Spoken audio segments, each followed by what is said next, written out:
মা কুইজিনে স্বাগত। আজকের recipe chicken rezala. Chicken rezala তৈরির জন্য আমি এখানে 500 গ্রাম চিকেন নিয়েছি। দেখুন এইরকম ছোট ছোট করে পিস করে নিয়েছি। ঠিক এরকম ছোটও নয় আবার বড়ও নয়, ঠিক এইরকম সাইজের পিসগুলো করে নিতে হবে।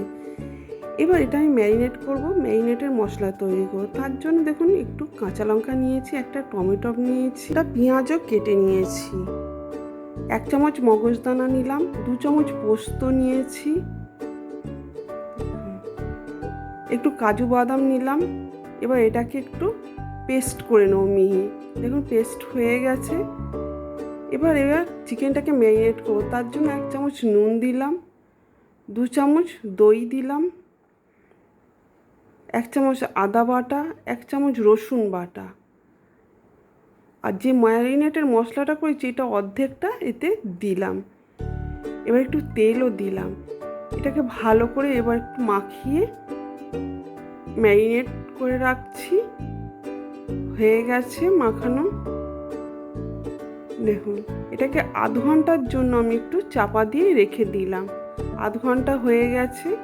দেখুন ফোড়নের জন্য কি কি নিয়েছি: 3টে শুকনো লঙ্কা নিয়েছি, 2টো তেজপাতা, একটু দালচিনি,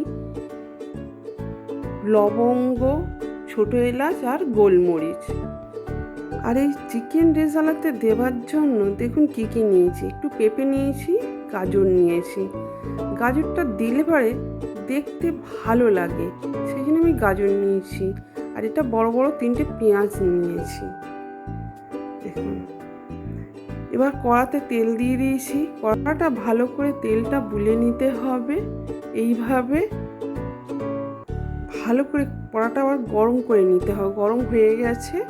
এবার আমি এতে তেজপাতা 2টো দিয়ে দিলাম, শুকনো লঙ্কা দিয়ে দিলাম, দালচিনিটা দিয়ে দিলাম, লবঙ্গও দিয়ে দিলাম।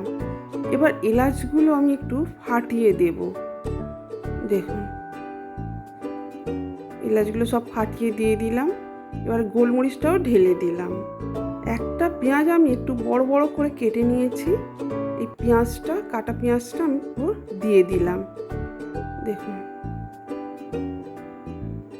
একটু ভালো করে ভেজে নেব। এবার এই গাজরগুলোও দিয়ে দিলাম, গাজর, পেঁপেটাও দিয়ে দিলাম। ভালো করে ভেজে নেব একটু। ভাজা হয়ে গেছে। এবার পেঁয়াজ দুটোও দিয়ে দিলাম। আপনারা চাইলে ছোট পেঁয়াজও দিতে পারেন, ছোট ছোট পেঁয়াজ দিলে ভালো হয়। এবার ম্যারিনেট করা চিকেনটাও এতে ঢেলে দিচ্ছি। ভালো করে কষতে হবে, কষে শুকনো করতে হবে। দেখুন নেড়ে চেড়ে শুকনো করে নিলাম। এবার যে ম্যারিনেট করার সময় যে মশলাটা তৈরি করেছিলাম অর্ধেকটা আমি রেখে দিয়েছিলাম, এই মশলাটাও এতে ঢেলে দিলাম। এটা দিয়ে আমি এবার ভালো করে কষবো। কষতে কষতেই তৈরি হয়ে যাবে। দেখুন শুকনো হয়ে এসছে। আমি এতে 1 চামচ নুন দিয়ে দিলাম। আর একটু কষতে হবে। দেখুন কষা হয়ে এসছে, কষা হয়ে গেছে। এবার আমি এতে একটু জল দিয়ে দেব। দেখুন এই জল দিয়ে দিলাম। একটু ভালো করে কষে নেব। এবারে আরেকটু জল দিয়ে দিলাম। এবার চাপা দিয়ে দিচ্ছি সিদ্ধ হওয়ার জন্য। দেখুন সিদ্ধ হয়ে গেছে, রেজালা।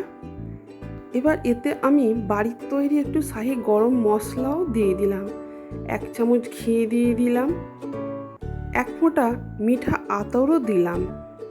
আমার এই রেসিপি আপনাদের কেমন লাগলো একটু কমেন্ট করে জানাবেন।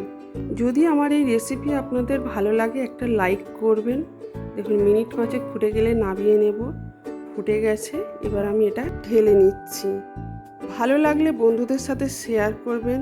যদি আমার চ্যানেলে নতুন ভিউয়ার্স হন সাবস্ক্রাইব করতে ভুলবেন না। পরবর্তী রেসিপির ভিডিওর আপডেট পাওয়ার জন্য লাল বেল আইকনটা অবশ্যই প্রেস করবেন। ধন্যবাদ।